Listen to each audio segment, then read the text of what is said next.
ঠিক আছে। আচ্ছা, আজকে আমরা 22 স্টেট পাস আমাদের মাননীয় মুখ্যমন্ত্রী এখানে এসেছিলেন, শিলিগুড়ি উত্তরবঙ্গ সকলে এসেছিলেন। তো আমরা 22 স্টেট পাস এখানে আমাদের যে দাবি দাবা নিয়ে এখানে যে আমাদের ডেপুটেশন জমা দিতে আমরা এসেছিলাম।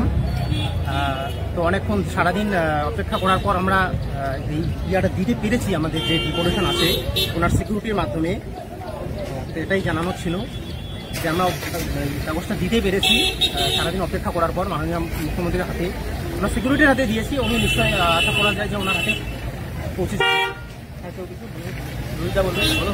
হ্যাঁ, তো এটাই আমাদের যে দাবি দাবা ছিল সেটা নিয়ে আমরা এখানে থেকে দাঁড়িয়ে থাকার পরে 12টা থেকে মোটামুটি 3টা অবধি এখানে অপেক্ষা করার পরে আমাদের যে সমস্ত ডেপুটেশন কমিটি ছিল মুখ্যমন্ত্রীর সামনেই আমরা এটা তুলে ধরেছি। সে জিনিসটা দেখতে পায় এবং দেখতে পাওয়ার পরে একজনকে বলে গিয়ে ছুটে এসে আমাদের হাত থেকে এটা নিয়ে নেয়।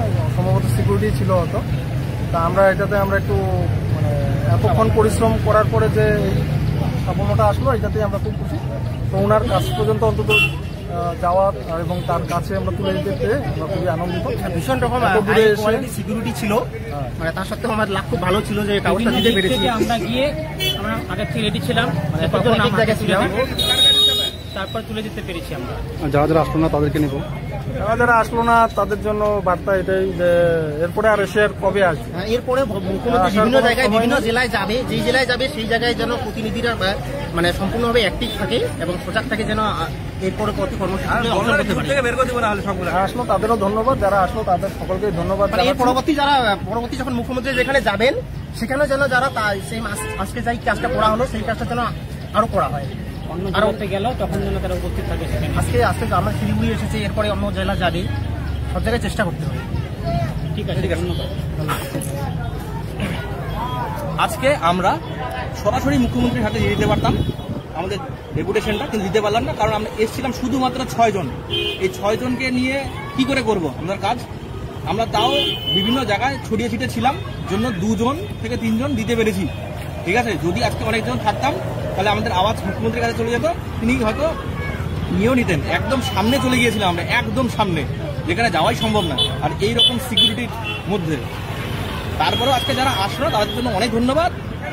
আরও তো 2-1 দিন পর বা কলকাতাতে যাওয়া হবে, তখন দেখবো। যদি যাও তো ভালো, যারা যারা যাবে না তাদেরকে গ্রুপ থেকে বের করে দেওয়া হবে এরপর থেকে। ধন্যবাদ। হলো তো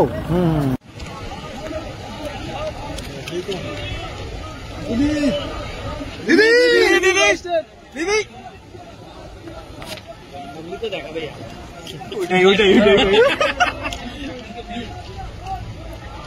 2022 টেটের সব খবর সবার আগে পেতে 2022 প্রাথমিক টেট পাস ডিএল অ্যাড ঐক্যমঞ্চের অফিসিয়াল ইউটিউব চ্যানেলটি সাবস্ক্রাইব করে পাশে থাকুন।